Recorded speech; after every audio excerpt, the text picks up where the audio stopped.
श्री गुरुभ्यो नमः।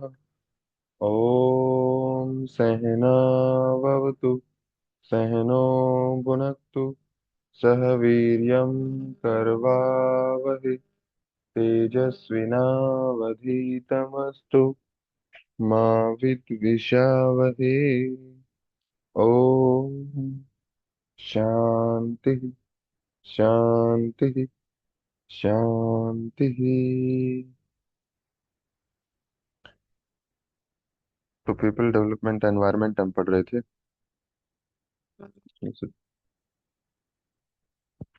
Water pollution, air pollution और नॉइज पोल्यूशन, यहाँ तक हमने कर लिया था। ओम सुभाष। अब अगला हमारा आता है टॉपिक प्राकृतिक आपदाएं। हमने कर ली थी पिछले क्लास में, क्या होती है। अब आते हैं कि क्या ऐसे नेचुरल रिसोर्सेज हैं जिनकी वजह से पोल्यूशन होता है।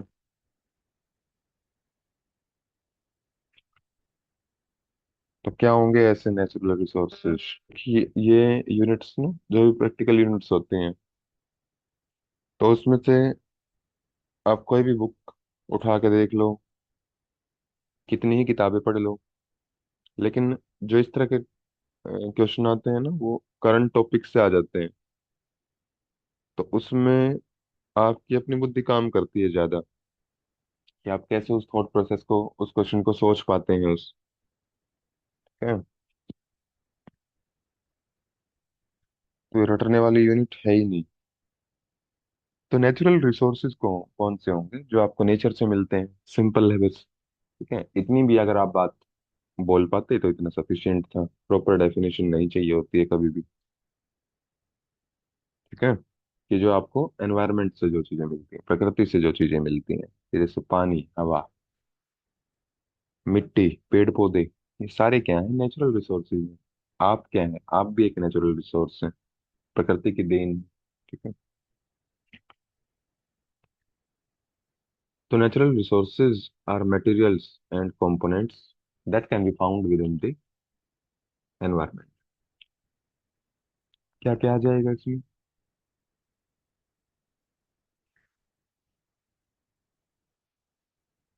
Water, air, soil, plants, animals and minerals. These resources can be renewable or non renewable। अब ये जो रिसोर्सेज हैं, कुछ होते हैं इनको जो जिसको हम दोबारा यूज कर सकते हैं एक बार यूज करने के बाद, और कुछ होते हैं कि एक बार जिनको यूज कर लिया तो अब उनको दोबारा यूज में नहीं ला सकते हैं। कि जैसे पेड़ पौधे हैं, आपने उनके पत्ते तोड़ लिए तो पत्ते दोबारा आ जाएंगे।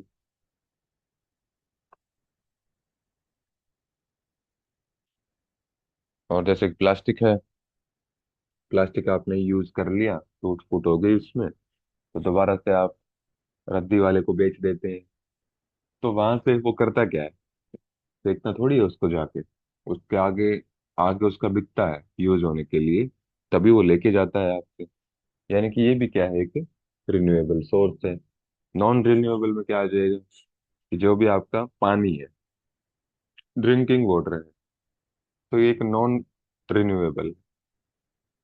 ठीक है, क्यों है नॉन रिन्यूएबल? क्योंकि अभी प्रकृति के साथ इतनी छेड़छाड़ हो गई है कि जो भी पानी इवेपरेट होके बादलों में इकट्ठा होता था, फिर बारिश के रूप में बरस आता था, लेकिन अब वो जमीन के अंदर परकोलेट नहीं हो रहा है उतना, और हो भी रहा है तो उसमें साथ में जो है केमिकल्स, पेस्टिसाइड मिक्स हो रहे हैं। ठीक है, तो ड्रिंकिंग वाटर की जो है वो स्कार्सिटी आने वाली है आगे आने वाले टाइम में। तो ये होता है मतलब रिन्यूएबल और नॉन रिन्यूएबल का। तो यही इसके टाइप्स हैं, कि जो जिनको हम दोबारा यूज कर सकते हैं और जिनको दोबारा यूज नहीं कर सकते। दो ग्रुप में इसको डिवाइड किया गया है। Renewable will naturally replenish themselves over time. कि मतलब उनका ये नेचर है कि खुद को वो क्या करते हैं, बनाते रहते हैं दोबारा से। जैसे हवा आई, ठीक है, एक बार तो जो आई वो आ गई, लेकिन दोबारा से पीछे से बन के फिर से आ जाएगी। प्लांट से आपने पत्ते तोड़ लिए, दोबारा से उग जाएंगे, ठीक है। जड़ ना काटें तो दोबारा उग जाएंगे। सोलर एनर्जी है, सूर्य की रोशनी जब तक है तो इस रिसोर्स का आप यूज कर सकते हैं, ठीक है। फिर आगे आता है नॉन रिन्यूएबल सोर्सेज। ये ऐसे हैं कि एक बार आपने यूज कर लिया तो दोबारा आपको नहीं मिलेंगे, ये खत्म ही होने वाले हैं यूज होने के बाद। Will be gone forever once used, like coal, fuel. तो इसमें क्वेश्चन क्या बन सकता है आपका, दोनों क्वेश्चन इसमें बन सकते हैं। पहला तो इसका डेफिनेशन का, कि ये कौन से रिसोर्स हैं, रिन्यूएबल की डेफिनेशन क्या है और नॉन रिन्यूएबल की क्या है। फिर दूसरा पूछ लेगा कि which of the following are the example of renewable resources. तो उसमें आपको 5-7 एग्जांपल लिखे होंगे, उसमें से आपको सिलेक्ट करना है।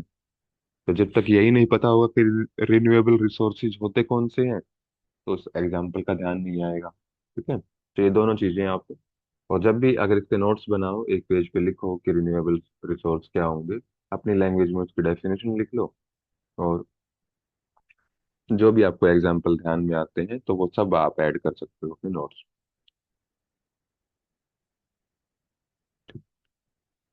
अब आता है इलेक्ट्रिसिटी जनरेशन इंडिया। तो कैसे होती है इलेक्ट्रिसिटी जनरेट, क्या क्या तरीके हैं बिजली उत्पादन के भारत में, कितने आपने सुने, देखे हैं। हाँ जी केशव। सर सोलर से होती है। और जो होती है। जल से नदी, मतलब नदियों पे सर जो बांध लगाए जाते हैं उनसे भी होती है। हम्म, और कोयले से भी होती है।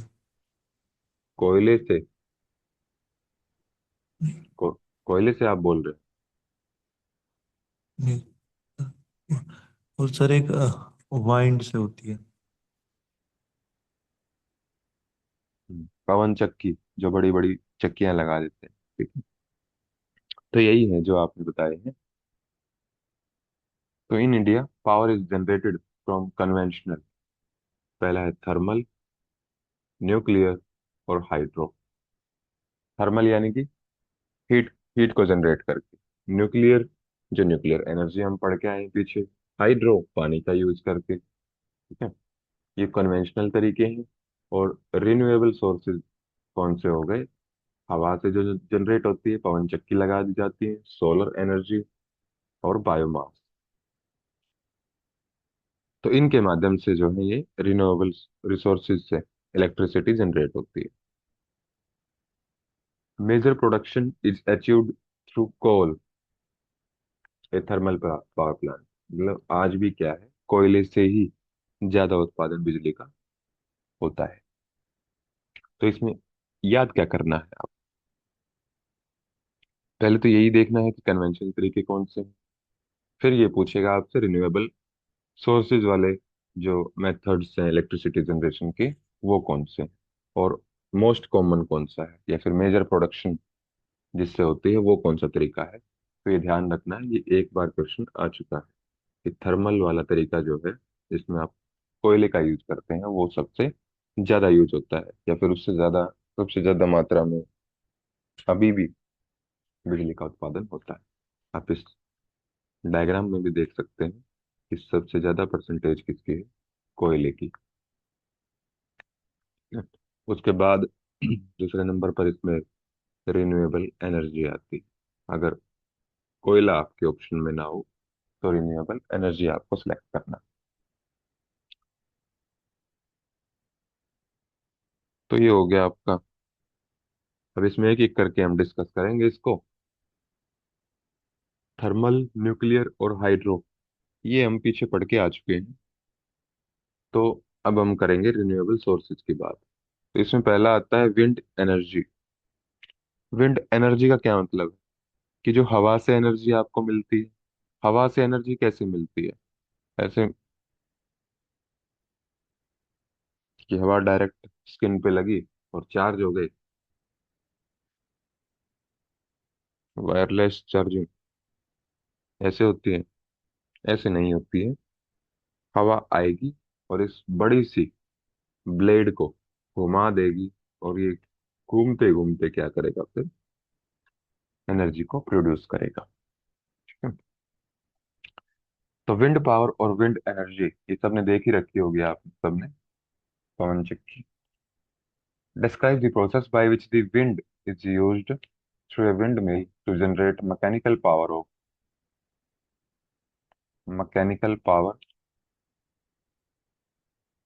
to electricity।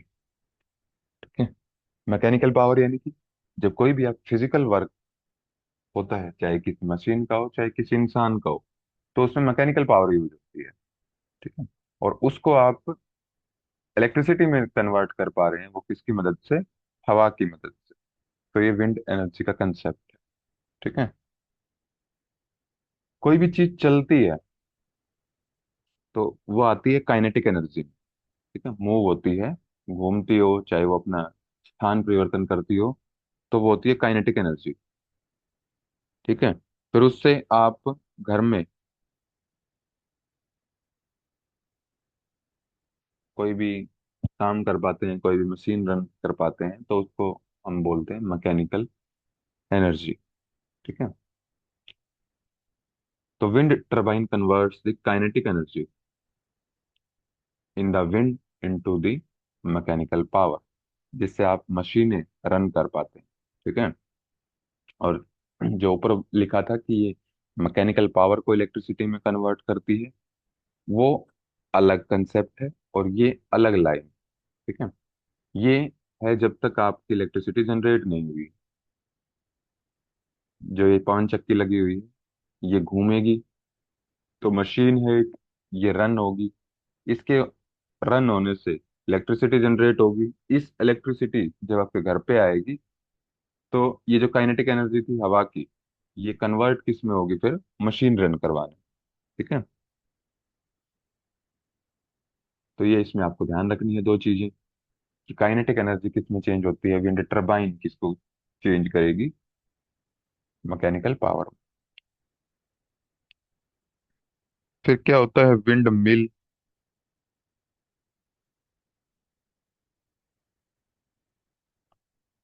पवन चक्की जो ये लगी हुई है बड़ी बड़ी, इसी की मदद से आप विंड एनर्जी जनरेट कर पाते हैं। जब कोई भी हवा इनसे टकराती है, तो ये रोटेटिंग शाफ्ट के माध्यम से घूमते हैं और इलेक्ट्रिसिटी जनरेट हो जाती है। तो ये पूछ सकता है आपसे कि वो उस डिवाइस का नाम बताओ जो काइनेटिक एनर्जी को किस में कन्वर्ट करता है, मैकेनिकल पावर में, उस डिवाइस का। तो डिवाइस है विंड मिल, और वो प्रोसेस है विंड एनर्जी। ऑप्शन में आपको दोनों मिल सकते हैं, विंड एनर्जी और विंड मिल।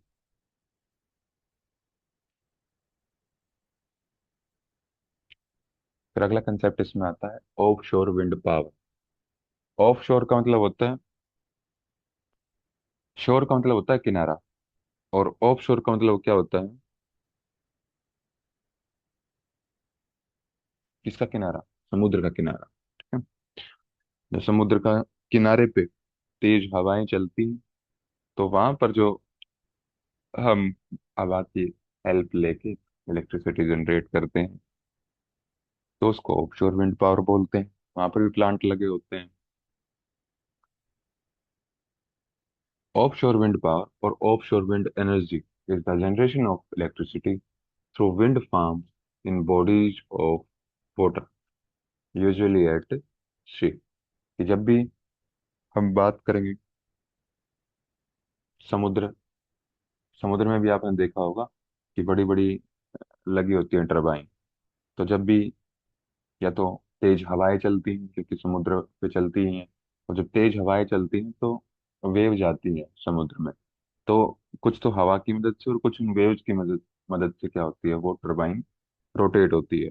और जब वो टरबाइन रोटेट होती है तो इलेक्ट्रिसिटी जनरेट होती है। ठीक है? तो जो हमने इससे पहले किया विंड एनर्जी, उसमें स्पीड कम होती है हवा की, लेकिन समुद्र के किनारे बहुत तेज स्पीड होती है हवा की। There her there are higher wind speeds offshore than on land. पृथ्वी पे जो मतलब कठोर सतह है उसके ऊपर जो गति है हवा की वो कम होती है, और समुद्र के किनारे ज्यादा होती है। Offshore farm generate more electricity per amount of capacity installed. इसका क्या मतलब है कि जैसे मान लिया एक पावर प्लांट में 10 विंड मिल लगाई आपने। कहाँ पर? लैंड पर। और एक पावर प्लांट में 10 आपने क्या लगाई? विंड मिल लगाई। कहाँ पर? समुद्र में। तो ये जो 10 विंड मिल है लैंड पर, ये इलेक्ट्रिसिटी जनरेट करेंगी कम, और जो समुद्र में है ये इलेक्ट्रिसिटी करेंगी ज्यादा जनरेट। तो यही कह रहा है कि पर अमाउंट ऑफ कैपेसिटी इंस्टॉल जितनी करेंगे हम, तो वो ज्यादा मात्रा में क्या करेगी, ज्यादा अमाउंट में इलेक्ट्रिसिटी को जनरेट करेगी।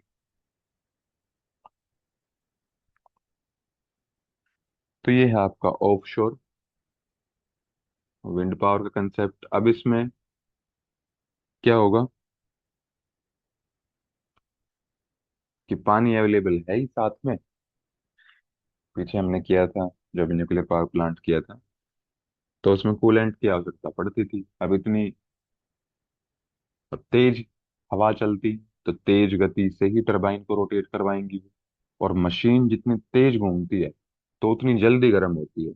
तो पानी समुद्र के पास है ही, तो पानी को हम कूलेंट के तौर पर वहां पर, हमारे पास कोई भी कमी नहीं है, कितना भी हम यूज कर सकते हैं कूलेंट के लिए। ठीक है। तो water can also be use as a coolant. तो ये हो जाएगा आपका ऑफशोर विंड पावर।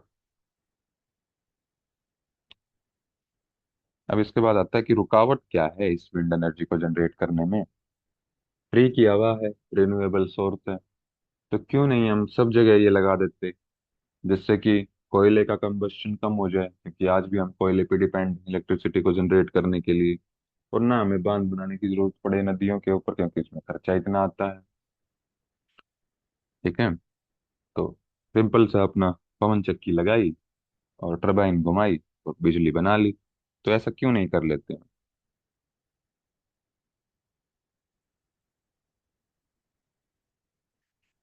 क्या ऐसी रुकावटें हैं? हाँ जी केशव। सर जैसे सर भारत में मतलब हर एरिया ऐसा नहीं है कि जहाँ पे विंड एनर्जी बना सके। कुछ एरिया हैं सर। ठीक है।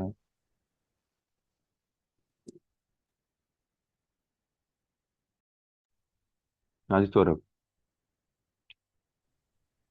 सर इसके लिए थोड़ा स्पेस कंज्यूमिंग होता है, स्पेस देखना पड़ता है जहाँ खुला हो। और अगर नहीं है, अगर और उस स्पेस को मैनेज करने के लिए फिर या तो उसको साफ किया जाएगा और फिर लगाने की कोशिश की जाएगी। तो ठीक है। वो भी एक तरह से। स्पेस का इतना इश्यू नहीं है इसमें, खेतों में लगा लो। जैसे पेड़ लगते हैं, जो भी हाईवे है वहां पर लग जाएंगे। स्पेस वाला इश्यू नहीं है। इसमें इश्यू क्या है कि मान लिया आज, अब अभी आपको इलेक्ट्रिसिटी चाहिए, तो अभी हवा चल रही है, तो हो सकता है थोड़ी देर के बाद हवा बंद हो जाए तो इलेक्ट्रिसिटी बंद होगी। ठीक है। तो हवा की कोई निश्चित वो नहीं है कि ये चलती ही रहेगी हवा। तो पहली चीज तो हवा की इनकंसिस्टेंसी है, कि वो कभी आ सकती है और कभी ना। और दूसरा क्या होगा कि ये भी नहीं पता कि धीमी हवा आएगी या तेज गति से आएगी, और तेज गति से आएगी तो कितनी तेज से आएगी। तो ये भी नहीं पता है कि किस कैपेसिटी की टरबाइन किसी एरिया में इंस्टॉल की जाए। मतलब अगर लार्ज स्केल की बात करें तो किसी एक पर्टिकुलर एरिया में तो वो ठीक है, लेकिन वहां पर भी इसमें कुछ ना कुछ समस्या आती रहती है। तो एकदम से तेज हवा आ गई तो वो जो पावर जनरेट होगी वो ज्यादा होगी, और पावर जनरेट ज्यादा होगी तो जो अप्लायंसेज हैं उनके खराब होने की संभावना रहती है। ठीक है, क्योंकि इतने बड़े मास लेवल पर करेंगे तो स्टोरेज का मुश्किल है। अभी तो जितना लेवल पर चल रहा है तो वहां पर स्टोर हो जाती है। ठीक है। तो ये इसके कुछ रुकावटें हैं इस विंड एनर्जी को यूज करने में। Wind energy suffers from what is called intermittency. Which is a disruption caused by the inconsistency of the wind itself। हाँ जी सर। सर ऐसे तो जहां पर ऑलरेडी लगी हुई है वहां भी यही हम्म। समस्या होती होगी। हाँ, वहाँ भी यही समस्या है। तो फिर सर उसको मैनेज कैसे किया जाता है? जो छोटे लेवल पर हैं अभी, मतलब किसी एक पर्टिकुलर एरिया में, तो जैसे एनर्जी के स्टोरेज हाउस बने होते हैं उनके साथ में, कि जब, जैसे आपके घर में इन्वर्टर लगा हुआ है, ठीक है, पावर देता है वो, लेकिन कब देगा? जब जो इलेक्ट्रिसिटी है वो कट हो जाएगी, सप्लाई बाहर से। ऐसे ही विंड एनर्जी वाला है कि जब प्रॉपर उनकी इलेक्ट्रिकल सप्लाई या तो है ही नहीं कहीं पर, या है तो जब तक वो है तब तक तो वो विंड एनर्जी को यूज नहीं करेंगे, और जब वो इलेक्ट्रिसिटी की सप्लाई कट हो जाएगी तब उसको यूज करेंगे, स्टोर स्टोर होके। ठीक है। तो इनका स्टोरेज का मैकेनिज्म थोड़ा सा कॉम्प्लेक्स होता है, तो इसलिए बड़े लेवल पर उस स्टोरेज उनको स्टोर करना वो थोड़ा सा मुश्किल है। छोटे लेवल पर जब तक है अभी किसी एक स्टेट में या फिर किसी एक राज्य में है, तो वो हम्म। अपना मैनेज कर रहे हैं। ठीक जी है। सर, ठीक है सर। और अगर और इसके नेगेटिव इफेक्ट्स की बात की जाए तो क्या है कि मान लिया तेज हवा आ गई किसी दिन, वो विंड मिल ही टूट गई, और उसके आसपास रहने वाले घर हैं या फिर जो भी जीव जंतु हैं उनको नुकसान हो सकता है। कोई पक्षी उड़ रहे हैं उस एरिया में और विंड टरबाइन एकदम से घूम जाए, हवा आ जाए, तो उनकी जान को खतरा हो सकता है। ठीक है। तो काफी सारी स्पीसीज जो हैं इन विंड मिल्स के लगाने से, जो पक्षियों की है वो डिस्ट्रॉय हुई। तो ये भी एक इसका नुकसान है। ठीक है। और रुकावट ये थी कि मतलब क्यों नहीं लगा सकते, या फिर अगर उससे ऊर्जा में लगा भी दी और उसके लगाने के बाद भी आपको एनर्जी ना मिले तो उसमें क्या रुकावट है? तो रुकावट ये। ठीक है। और लगाने से नुकसान क्या है, ये वही दो पॉइंट्स है, इसको आप पढ़ सकते हो। Inconsistency of the wind, since wind can blow at various speeds, it's hard to predict the amount of energy it can collect at a given time। ये गिवन टाइम पे अगर उसकी स्पीड को देखें तो वो कितनी एनर्जी कलेक्ट करेगी, तो इसको भी प्रेडिक्ट करना थोड़ा सा मुश्किल है। अब नुकसान क्या होंगे? तो नुकसान यही होंगे कि जान माल का नुकसान होगा इसमें। Wind turbines have some negative effects on the environment, कि क्योंकि थोड़ी सी ऊंचाई पर होती है। ठीक है। और जब वो टर्बाइन उसमें भी होती है, टर्बाइन रोटेट करेगी, तेज हवा आ गई या फिर स्लो भी है, जितनी भी है रोटेट करेगी, वो तो हीट जनरेट होगी। हीट जनरेट जहाँ भी होगी थर्मल, तो इंफ्रारेड रेडिएशन निकलेंगे। इंफ्रारेड रेडिएशन निकलेंगे तो वो ग्लोबल वार्मिंग को एक तरह से कंट्रीब्यूट करेगा कुछ ना कुछ तो। Birds and bats can be injured और killed if they are hit by turbine blades। These deaths may contribute to decline in the population of a species। तो ये इसके नेगेटिव इफेक्ट्स हैं। तो ये हो गया हमारा विंड एनर्जी कंप्लीट। इसके बाद आता है सोलर एनर्जी, सौर ऊर्जा, सूर्य से जो आप ऊर्जा लेते हैं। ठीक है। सूर्य से क्या करते हैं हम, कि जो भी सनलाइट, बेसिकली जो सूर्य की किरणें हैं, उनको ही हम किस में कन्वर्ट करते हैं? इलेक्ट्रिसिटी में। यही तो है सोलर एनर्जी। तो यही आपसे एग्जाम में पूछ सकता है। ठीक है? तो अब इसके अलग अलग तरीके हैं कि आप इसको कैसे करते हो। तो conversion of energy from sunlight into electricity, either directly. Directly कैसे करते हैं? तो पीवी सेल्स होते हैं, फोटोवोल्टाइक सेल। और अगर इनडायरेक्टली बात करें तो कंसंट्रेटेड सोलर पावर, मतलब जो सोलर सोलर पैनल लगते हैं आजकल। ठीक है। तो वो किसका है? इनडायरेक्ट का एग्जाम्पल। तो ये आपसे पूछ सकता है कि सोलर पावर, जो conversion of energy from sunlight into electricity directly is possible through, तो उसमें एग्जाम्पल आपको दिखे होंगे, solar power, solar power plant, photovoltaic cell. ठीक है। तो उसमें आपका फोटोवोल्टाइक सेल आ जाएगा अगर डायरेक्ट की बात करें। और इनडायरेक्ट की बात करें तो फिर कंसंट्रेटेड, उसमें बड़े बड़े लगाने पड़ते हैं एंटीना, जो भी प्लेट्स हैं, तो वो इनडायरेक्टली होगा। Photovoltaic cell converts light into an electric current using the photovoltaic effect। तो अब ये इफेक्ट क्या है, कैसे ये कन्वर्ट करता है, ठीक है, इतनी डिटेल में आपको नहीं जाना है। ठीक है, इसका नाम याद रख लोगे तो आपका क्वेश्चन लग जाएगा कि फोटोवोल्टाइक इफेक्ट। पहले तो यही पता होना चाहिए संबंधित किससे है, तो सोलर एनर्जी से संबंधित है। ठीक है, फोटो का मतलब ये नहीं कि जो आप पिक्चर ले लेते हो फोन में, फोटो का मतलब होता है लाइट। तो इससे आप समझ सकते हो कि लाइट कहाँ से आती है, सूर्य की रोशनी से आती है, तो सोलर एनर्जी।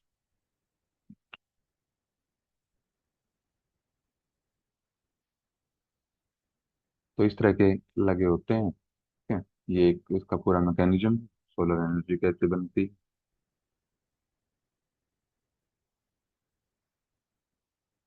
और ये इसके कंसंट्रेटर।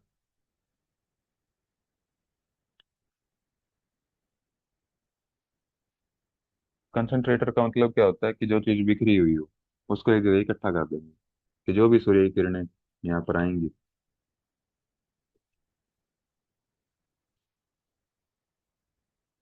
इनकी थोड़ी सी कॉनकेव शेप होती है, तो ये सारी किरणों को क्या कर देंगे, एक जगह कंसंट्रेट कर देंगे। जैसे लेंस आपने देखा हो, कागज जलाने के काम आप करते थे पहले, तो जो भी सूर्य की किरणें थी वो क्या करती थी, एक बिंदु पर आप केंद्रित कर देते थे उनको। ठीक है, कंसंट्रेट एक पॉइंट पर कर देते थे, तो उसकी एनर्जी क्या हो जाती थी, इंक्रीज हो जाती थी। तो यही काम इस कंसंट्रेटर का है कि जो सूर्य की किरणें आ रही हैं उसको एक जगह कंसंट्रेट करके और फिर सोलर एनर्जी में कन्वर्ट कर। ठीक है, ये पूरा सेटअप होता है, इसका कोई काम नहीं है आपको समझने का। ठीक है,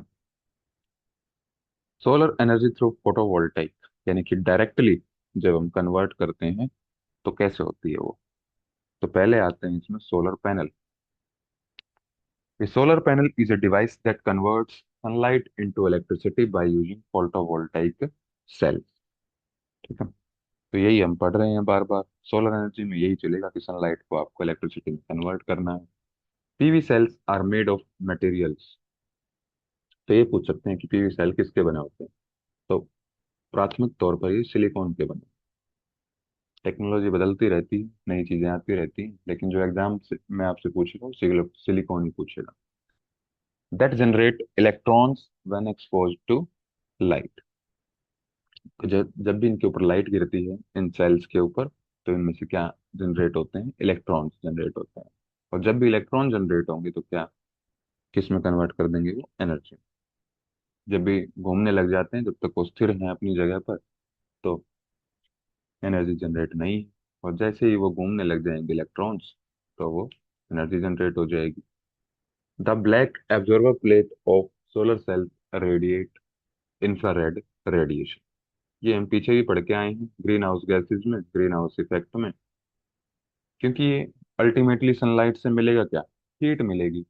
हीट जब किसी प्लेट पर गिरेगी, जैसे बाहर धूप ज्यादा हो, तो आप किसी भी चीज को हाथ लगा के देख लो वो गर्म मिलेगी। ठीक है, और गर्म कोई भी चीज हुई तो इंफ्रारेड रेडिएशन ही छोड़ेगी। ठीक है, तो इंफ्रारेड रेडिएशन निकलेंगे उसमें से। तो एक तरह से ये इसका साइड इफेक्ट में भी आप लिख सकते हो लास्ट में, कि साइड इफेक्ट क्या है, नेगेटिव इफेक्ट क्या है सोलर एनर्जी का। ये ग्रीन हाउस इफेक्ट को या फिर ग्रीन हाउस गैसेज को क्या कर रही है, इंक्रीज कर रही है। पृथ्वी की सतह को, जो इसका एवरेज टेम्परेचर उसको इंक्रीज करने में कहीं ना कहीं कंट्रीब्यूट करेगी बात। ठीक है, जब इसका जो यूज है वो बड़े लेवल पर होना स्टार्ट हो जाए, तो सबसे मेजर सोर्स ये बन जाएगा एक दिन ग्लोबल वार्मिंग के लिए। The electrons flow through a circuit and produce direct current electricity. अब ये पूछते हैं इसमें सोलर एनर्जी से जो इलेक्ट्रिसिटी जनरेट होती है, तो उसमें कौन सा करंट होता है, डायरेक्ट करंट होता है कि अल्टरनेट करंट होता है, डीसी होता है कि एसी होता है। तो ये क्वेश्चन पहले आ चुका है, पीवाई क्यू है ये। तो ये ध्यान रखना है आपको, डायरेक्ट करंट होता है, एसी नहीं होता है। Which can be used to power various devices और बी स्टोर्ड इन बैटरीज। तो बैटरी में स्टोर भी कर सकते हैं और इसको डायरेक्ट यूज भी कर सकते हैं। ठीक है, तो इसमें आपके कितने पॉइंट हैं याद करने के? 4 पॉइंट। पहला है सोलर पैनल का काम क्या है, सनलाइट को इलेक्ट्रिसिटी में कन्वर्ट करना। दूसरा है जो पीवी सेल्स होते हैं वो किसके बने होते हैं, सिलिकॉन के बने होते हैं। फिर इससे कौन सी रेडिएशन निकलती है, तो इंफ्रारेड ही निकलती है क्योंकि ये गर्म होते हैं। और फिर उससे कौन सा करंट बनता है, तो डायरेक्ट करंट। ये 4 पॉइंट आपको इसमें याद रखने। तो ये तो हो गया हमारा डायरेक्ट। इसके बाद हम देखेंगे indirect, solar energy through concentrated method. Concentrate करना है मतलब कोई चीज को इकट्ठा करेगी और एक जगह पे, नहीं, कोई चीज को रिसीव करेगी और एक जगह पे इकट्ठा करेगी। ठीक है, तो तभी कंसंट्रेशन हो पाएगी किसी चीज की। तो सोलर कलेक्टर उसके लिए यूज किए जाते हैं। A solar collector is a device that collects or concentrates solar radiations from the sun। ठीक है, तो ये हमने देख भी लिया है पीछे कंसेप्ट कि क्या होते हैं कंसंट्रेटर और collector. These devices are primarily used for active solar heating and allow for the heating of water for personal use।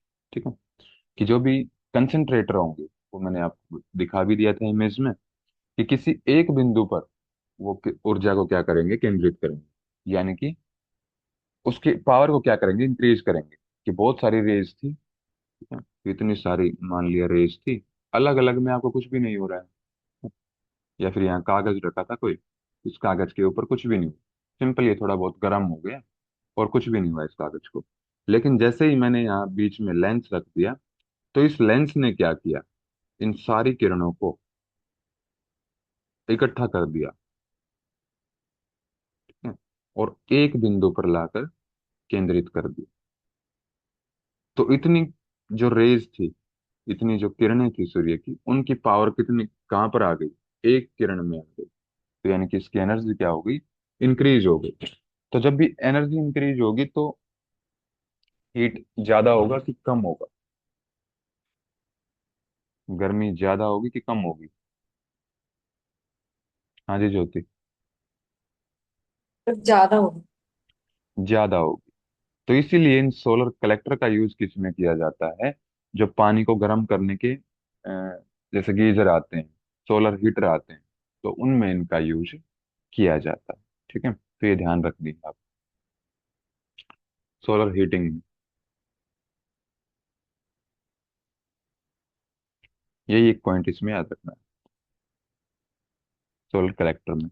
इसके बाद आता है इसी में दूसरा है सोलर स्टिल। स्टिल का मतलब क्या होता है?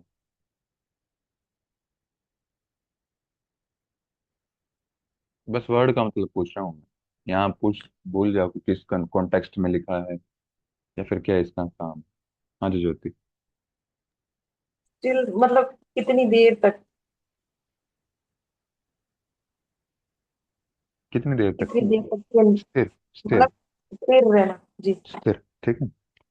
अब थोड़ा सा रिलेट करने के लिए आप ऐसे भी कर सकते हो इसको, कि जो भी पानी जैसे नदियों का है, तो वो गति करता रहता है। तो नदियों की, अगर नदी का पानी आपको मिले और समुद्र का पानी आपको मिले, तो इन दोनों में से कौन सा पानी पीने लायक होगा? नदी पूरे अपने अच्छे फ्लो में है, समुद्र अच्छी जगह पर, तो कौन सा पानी आप प्रेफर करेंगे पीने के लिए? और मुझे रीजन के साथ आप बताएंगे। हाँ जी ज्योति। सर नदी का पानी, क्योंकि नदी समुद्र में समुद्र के पानी में काफी नमक होता है, तो वो यूज नहीं किया जा सकता। और उतना ही नमक अगर मैं नदी के पानी में डाल दूं फिर? नदियां जो समुद्र मतलब नदियां क्या है कि जैसे गंगा नदी है ऊपर से नीचे की तरफ आ रही है, फ्लो में आ रही है, तो वो मतलब काफी उसका वो जो जितना भी गंदगी है वो काफी पीछे भी छोड़ देती है, उससे ये भी हम्म। फर्क पड़ जाता है। हाँ जी, ठीक है, यही इसका मतलब है कि जो नदियां हैं वो खुद को क्या करती हैं, साफ करती हैं। उनका एक नेचुरल अपना प्रोसेस है। जैसे जैसे वो फ्लो करती जाएंगी, जो गंदगी है वो पीछे छोड़ती जाएंगी या फिर नीचे बैठती जाएगी जमीन के अंदर, ठीक है, परकोलेट हो जाएगी, कुछ साइड में अब्जॉर्ब हो जाएगी, ठीक है। यानी कि नदियां, सिंपल लैंग्वेज में आपको क्या समझना है कि नदियां खुद को साफ करती हैं, उनका क्लींजिंग मैकेनिज्म है खुद का, अगर हम करने दे तो। लेकिन हम करने नहीं देते, उससे स्पीड से तो हम गंदा करते हैं नदियों को, ठीक है। लेकिन समुद्र का ऐसा कोई मैकेनिज्म खुद का नहीं। तो यानी कि अगर आप नदी में नमक मिला भी देंगे तो नदियां उसको, कंसंट्रेशन को कम कर लेंगी, ठीक है। तो इससे आप थोड़ा सा समझ सकते हो कि सोलर स्टिल क्या होगा, कि जो भी इम्प्योर वाटर बॉडीज हैं जिसमें नमक मिला हुआ है, ठीक है, तो उससे नमक को कम करने के लिए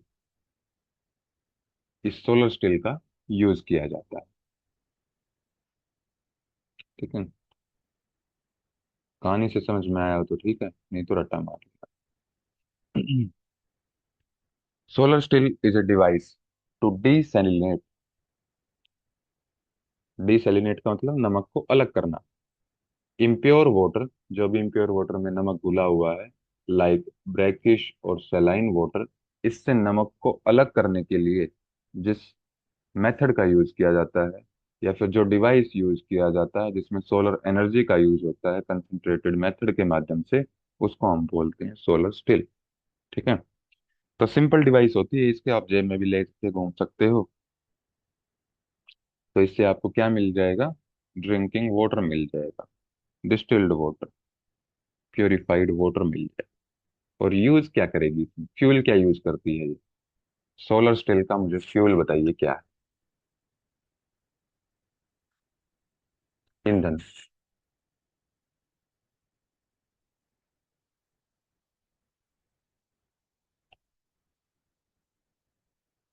हाँ जी केशव। सर सन ही होगा इसका तो साथ। सन नहीं होगा, सन रे होगी, ठीक है, सोलर एनर्जी एक तरह से। अब बिल्कुल ही रॉ मटेरियल पे पहुंच गए। तो it is a simple device to get portable या फिर fresh distilled water from impure water using solar energy as fuel.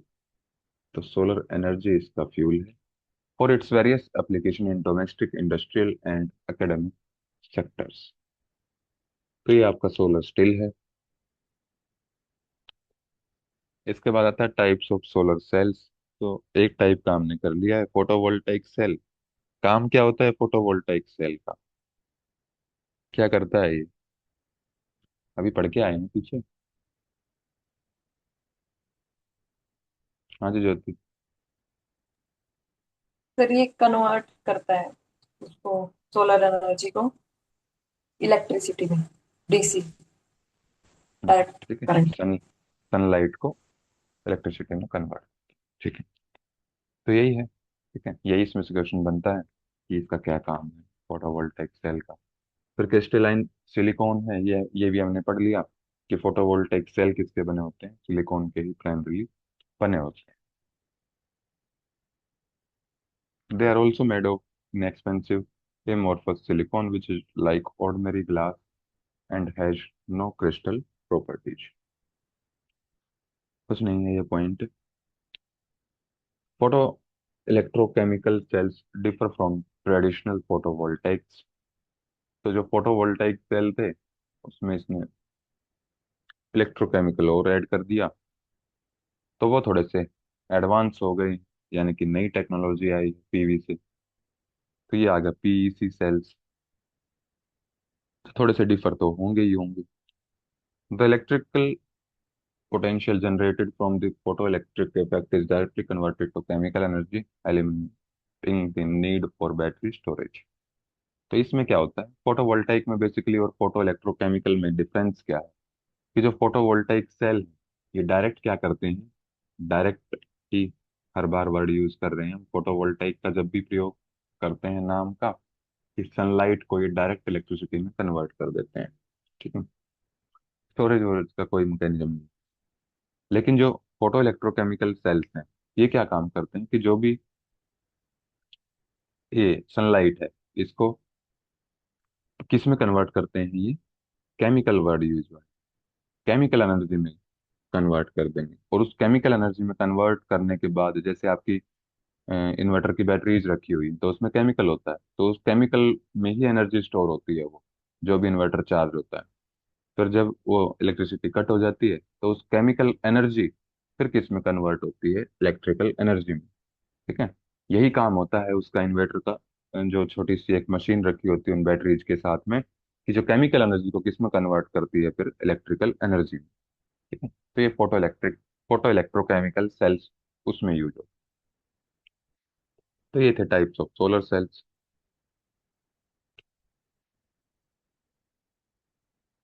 अब ये कुछ और कंसंट्रेटेड मेथड है। कंसंट्रेटेड मतलब हीट जनरेट होगी, हीटिंग में यूज होंगे, सिंपल लैंग्वेज। ये एक हीटर का ही एग्जाम, ये फोटो लगा हुआ है। पहला आता है इसमें solar pond. It is a solar energy collector. Energy को कलेक्ट ही करेंगे, क्योंकि क्या करना है, कंसंट्रेट करना है एनर्जी को। कलेक्ट किए बिना कंसंट्रेट होगी नहीं। ठीक है। तो fairly large in size, that looks like a pond. तो मतलब इसका साइज बड़ा होगा सोलर पौंड का। ये सोलर पौंड की इमेज नहीं, पौंड का मतलब होता है तालाब हिंदी में। तो इतने बड़े लेवल पर होगा ये कि जब भी उसके ऊपर सनलाइट गिरती है तो ऐसा लगता है कि पानी है। तो इसलिए उसको सोलर पौंड नाम दिया गया। ठीक है। और इतना बड़ा भी होता है साइज में। This type of solar energy collector uses a large salty lake as a kind of flat plate collector that absorbs and stores energy from the sun in the warm lower layer of the pond। तो ये भी एक तरह से डिसैलिनेट करने के ही काम आते हैं, जो भी सेलाइन लेक्स हैं या फिर सेलाइन वाटर बॉडी है कोई। ठीक है। तो ये उस हीट का, जो सोलर एनर्जी है उसका प्रयोग करते हैं। फिर इसके बाद आता है फ्लैट प्लेट कलेक्टर। यही है जो इसमें लगे हुए हैं। तो it is A heat exchanger that converts radiant solar energy from the sun।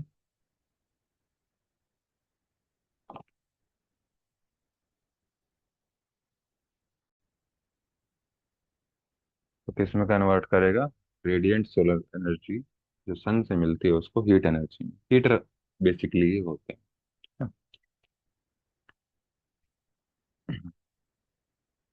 They are use to increase the intensity of incident solar light. ये मैंने आपको बता ही दिया, जैसे लेंस का प्रयोग करते हैं तो उससे उसकी पावर जो है, या फिर उसकी इंटेंसिटी बोल लो, पावर बोल लो समझने के लिए, तो वो इंक्रीज हो जाती है। This is the simplest and most economical solar collector. Most economical क्यों, क्योंकि छोटा साइज है इसका। ठीक है। और सिंपल क्यों है, क्योंकि आप इस इमेज में भी देख रहे होंगे, सिंपल सा इसका प्रोसीजर है, और हीट जनरेट करने यूज कर लेते हैं हम इसे। तो ये हो गया आपका सोलर एनर्जी। तो इसके बाद टॉपिक तो मैंने एक और पढ़ाना था,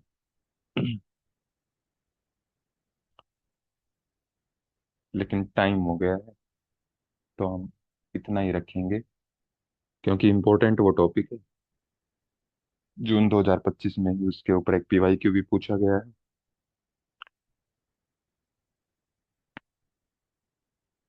तो इसको कल आराम से कर। हाँ जी ज्योति, किसी को कोई डाउट है तो पूछ सकते हैं आज फिर वाले टॉपिक। अगर आपके पास मतलब टाइम